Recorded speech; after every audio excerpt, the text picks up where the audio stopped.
বন্ধুরা আজকে রান্না করবো কাতলা মাছ দিয়ে ওল দিয়ে মানে মাছের ঝোল। এই যে কাতলা মাছ আমি ভাজা বসিয়ে দিয়েছি, তোমাদেরকে একটু দেখাতে পারলাম না যে নুন হলুদ মাখিয়ে বসিয়েছি। এই যে আমার এক পিস মাছ ভাজাও হয়ে গেছে, আর আমি এখানে ওল সিদ্ধ করে দিয়েছি, ওল আর আলু একটু ভাপিয়ে নিয়েছি। এই দেখো ওল, এই যে এই দিয়ে আজকে কাতলা মাছের ঝোলটা করব। আর আমি আগে এখানে লাউয়ের চোকলা আর কাঁকরোল দিয়ে ভাজা করেছি, কালো জিরে ফোড়ন দিয়েছি, কাঁচা লঙ্কা দিয়ে নুন হলুদ মিষ্টি দিয়ে ভেজেছি। এ দেখো কেমন হয়েছে বলবে। আর করেছি রসুন ফোড়ন দিয়ে কলমি শাক ভাজা করেছি। এ দেখো এই দুটো জিনিস তোমাদেরকে দেখাই নি, আমি রান্না করে তবে দেখাচ্ছি, ঠিক আছে? যে কলমি শাক দিয়ে এই ভাজা করেছি, মানে রসুন ফোড়ন কাঁচা লঙ্কা দিয়ে করেছি।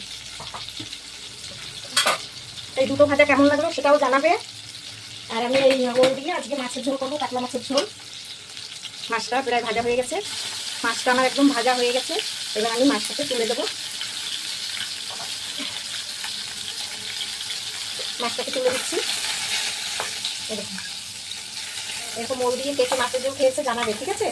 কে কে খেয়েছেন কমেন্ট করে জানাবেন, ওল দিয়ে কে কে মাছের ঝোল খেয়েছে। এই যে আমার মাছ ভাজাটা হয়ে গেছে। এবার আমি তেলে একটু গোটা জিরে ফোড়ন দেবো, গোটা জিরে ফোড়নে দিয়ে দিচ্ছি। ওল যেহেতু ভাপানো, তাই আমি আগে মশলাটা কষিয়ে নেবো, তারপরে আমি ওলটা দেবো। এখানে আদা আর জিরে বাটা এই যে দিয়ে দিলাম, আর দেবো না, খুব বেশি মশলা দেবো না, ভালো লাগে না খেতে। আর আছে যে কাঁচা লঙ্কা বাটা, এই যে আরেকটু দিয়ে দিলাম।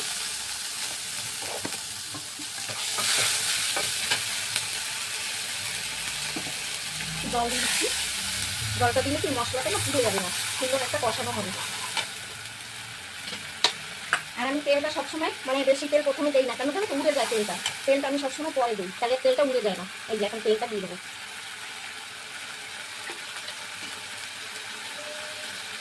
এবার হলুদ দিয়ে দিচ্ছি হাফ চামচ, আর হাফ চামচ কাশ্মীরি লঙ্কা গুঁড়ো,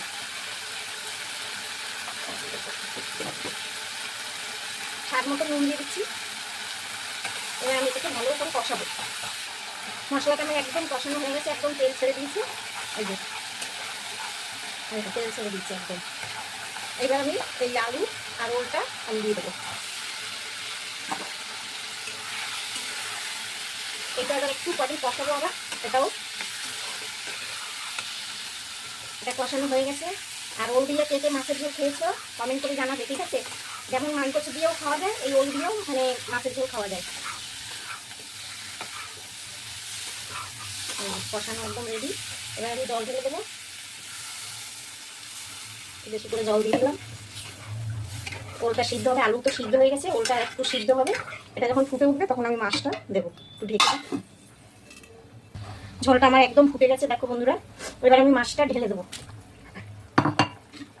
মাছটা এবার ভালো করে ফুটবে, ওল একদম মানে গলে গেছে। এই যে খুব শক্ত গরম, ওকে। হ্যাঁ, ওল সিদ্ধ হয়ে গেছে।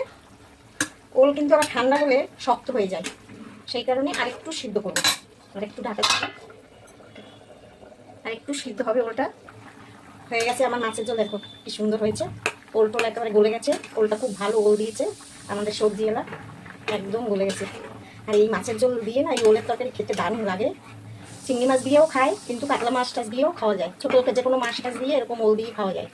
খেয়ে দেখবে একবার, যে যে না খেয়েছো, খুব ভালো হয়। এবার আমি একটু গরম মশলা দিয়ে দেবো, একটু গরম মশলা দিয়ে দিচ্ছি।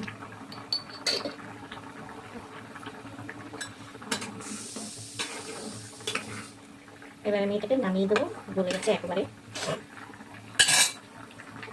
হয়ে গেল আমার মাছের ঝোল। তাহলে এই যে ভালো লাগলে ভিডিওটা লাইক কমেন্ট করে দেবে, যে যেখান থেকে দেখছো ভিডিওটা শেয়ার করে দেবে, সবাইকে দেখার সুযোগ করে দেবে। আর সবাই ভালো থাকবে, সুস্থ থাকবে, আবার দেখা হবে।